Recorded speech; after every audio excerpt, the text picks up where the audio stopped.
One of the logistic things of using a nursery as your seed space, or your seed headquarters, as I call it, your seed HQ, is that there will be some watering happening if there's any trays.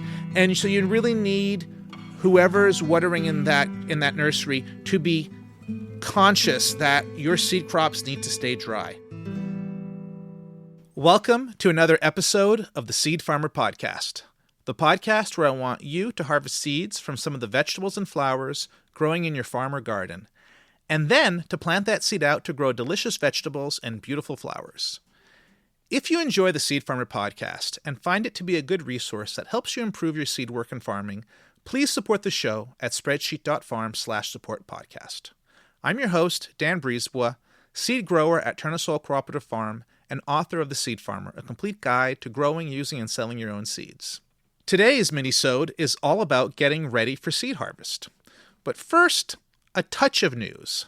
And that news is that I'm running a 50% sale on my Harvest System Designs course for the next couple of weeks. The link is spreadsheet.farm/courses, or of course, the link is in the show notes. The code is HarvestReady in one word. And the course is about an hour and a half, 2 hours long. It was originally recorded live, and it covers how to design a harvest system for your farm. This is not a how to harvest crop by crop, but more the broad principles of how to harvest, how to manage a team, how to plan for harvest, how to keep records, how to keep your team on track, thinking about your wash pack systems. It's how all of these work together. Now, the course is predominantly for vegetable harvest. We get a little bit into flower harvest, maybe the touchiest amount into seed harvest.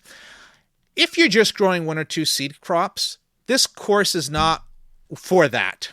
If you have a larger seed farm, you'll find that these harvest systems are just as applicable on a seed farm as they are a vegetable harvest farm. And it was actually writing an email about the Harvest System Design course that made me think about a few of the things that I would love to add into it if I was targeting specifically for seed growers. And that's today's minisode. So, let's get into today's minisode. Getting ready for seed harvest.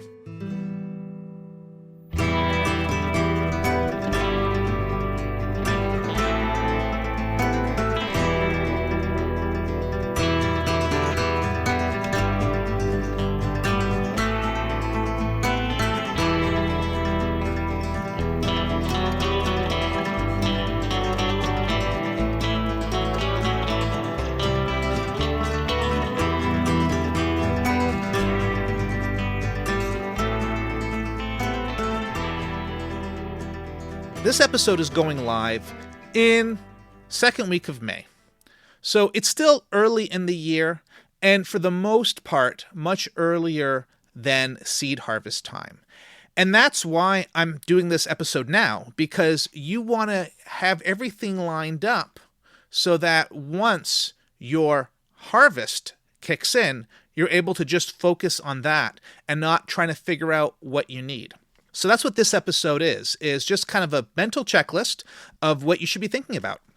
So first off is, where are you going to do your seed work? This is an important consideration, especially if you live in a humid period of the summer. Now, if you live in a dry climate where it doesn't rain in the summer, you might just be doing your seed work out in the field, beside a greenhouse.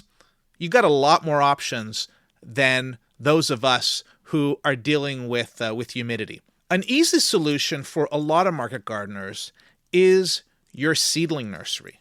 If you grow your own seedlings for your field, it's going to be packed in maybe March, but definitely April, May, possibly even beginning of June. It's just packed to the brim with trays and plants that are going to go out. But once those plants have been planted in the field, that nursery is going to be used a lot less. Now, you might have successions of lettuce or brassicas that are going to go out, but it's going to be a fraction of what you had when you had all your cucurbits and your peppers and your tomatoes and your onions and all that stuff packing in the greenhouse. So if you have a nursery greenhouse, it's probably going to be pretty empty by the end of June, and by the beginning of August for sure. So that's what we do on our farm. On our farm at Tourne-Sol, the nursery becomes the seed area. Our nursery is pretty empty as of mid-June and just gets emptier and emptier, though we do have seedlings until about the end of August in part of it. One of the logistic things of using a nursery as your seed space, or your seed headquarters, as I call it, your seed HQ, is that there will be some watering happening if there's any trays. And so you really need whoever's watering in that nursery to be conscious that your seed crops need to stay dry. Part of our nursery has an automatic watering system throughout the summer. In the spring, the nursery crew waters most of the stuff by hand. But later on, we don't have as much time to do that kind of special work. So we have an overhead watering system in the nursery that waters the later successions. And so we need to make sure that we're not putting any dry seeds under that watering system. And we have valves that we can turn off at a certain point to make sure that it's separate, the nursery part from the seed headquarters.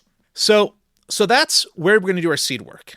So this is where we just bring in seed crops, let them dry. We thresh seed crops there, or we thresh seed crops just outside of the nursery. We do our winnowing inside. All that stuff happens in this space. And then, of course, we have to clean it up at the end of the season. So that's the first thing, is where will you do your seed work? The next thing you want to think about are the tools that you're going to need for your seed work. So you're going to need some harvest tools. You can harvest with secateurs or a knife. That can work for sure, but they're not perfect. The tool that I love the most is a Zenport harvest sickle. You can find them online, and I first read about them in an essay Frank Morden wrote in his Wild Garden Seed Catalog. And the second I read about them, I had to go and order one, and I love it. So they're small sickles that are, I don't know, maybe 6 to 8 inches, kind of a curved blade. They're serrated, and they're really easy to go in and harvest individual plants or just any amount that you want. They're quite easy to work with. Prior to that, I had used some more traditional sickles to harvest, but they were bigger. They didn't have the same flexibility in small spaces, and I'd wind up hitting with a little bit more force. And I actually cut my thumb open pretty badly with one, which I don't recommend by any means. Getting stitches through your thumbnail is not fun. So the Zenport harvest sickle, you don't need to whack as hard with it to get those crops harvested, and I haven't had any injuries on the farm with them. So the Zenport harvest sickle is a great seed harvest tool. The other part of harvest is carrying the crops from the field to wherever you're going to bring them. You can use bins, and we definitely use Rubbermaid bins and other harvest bins to carry some of the seed. And I have a collection of containers of every size. You know, when you have small lots, that works, or some things that are hand-picked, that works well. So have a collection of bins, that's good. But the real thing that I love to harvest on is on tarps. And actually, we use pieces of landscape fabric. What we do is we'll buy a long row of landscape fabric that's maybe 10 foot wide by maybe 100 foot long, maybe longer. I guess you can get them in different lengths. And we'll cut it down into, my dimensions aren't clear in my head, but something like 10 by 15 as we cut them down to. And the way we cut them is we just use a propane torch, and we cut down every 15 feet to make those divisions. And using the propane torch both cuts them and also seals the end of the landscape fabric. And we use landscape fabric rather than tarps because landscape fabric will shed water because it's a bit porous. And that's good if you're harvesting stuff that's a little bit on the green side, or if it's in an area where there can be some morning dew. So it just helps dry out a little bit. And so we'll have these long pieces of landscape fabric, and we cut plants from the field onto the landscape fabric, and then we load it up until it's a weight that one person can carry easily, and we sort of roll it a little bit up, and then we'll put it on a harvest wagon and send it back to the nursery, the seed headquarters, and we'll spread it out there, and that's where seed crops will dry. So having these tarps makes things just a little bit easier. And having 10 or 20 of them, and even more, gives you flexibility that you can harvest onto them, you can move them into an area, and then you can spread them out and have your crop actually dry on them. And then, of course, you could fold it up again, bring it outside, stomp on it, thresh it, and then reduce it to a small amount that'll fit into a bin to get into winnowing. So tarps are the other piece of harvest technology I think you need for your seed farm. So we got sickles and tarps for harvest, and that brings us to cleaning, which would be screens. The first thing, of course, is raid your kitchen and cupboards for any colanders or strainers that you don't use regularly. Send those to the seed shed. You could also raid secondhand stores to do that too. But it's also great to have some bigger screens to use to clean your seed. And for that, you can buy whatever sizes of hardware cloth you can get in your hardware store. So if they have 1/8 of an inch, 1/4 inch, 1/2 inch, maybe inch, buy some sheets of that. And then you can cut it down to more or less the size of your bin that you're going to be winnowing over. And you can make a frame using some lumber, some 1x2 pieces or others. You can use 1x4s if you want to make a taller box that you can kind of pile material in. But it's pretty easy and cheap to make screens this way, and you can have a couple of them of each size. And this is great for your first field cleaning to get most of the debris out, and you can actually use this later to do quite a bit of cleaning. There's a number of seed crops that most of the seed cleaning I'll do is with these screens. You can definitely buy specialized screens if you're getting into more seed cleaning, but having your own homemade screens is a great first step. The other piece of cleaning technology that you're going to want is a fan. So box fans do really well. 2 box fans, one next to each other, gives you a lot of options to winnow in front of. You can pour your seed in front of those. And box fans are fairly cheap. They used to be $15. I don't know how much they cost now. Probably more than I want to see. But they're still fairly cheap. And getting 2 box fans will give you a lot of... So having them side by side gives you a lot of variability in speed. Some folks will winnow behind the box fan. That can work. But having a couple box fans gives you the option to try out a few different things.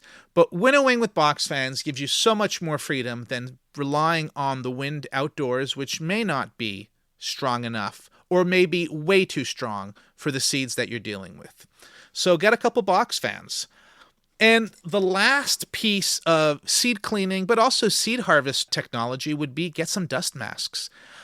The dried seed plants are a lot more crumbly and dusty than most vegetable crops you're going to deal with.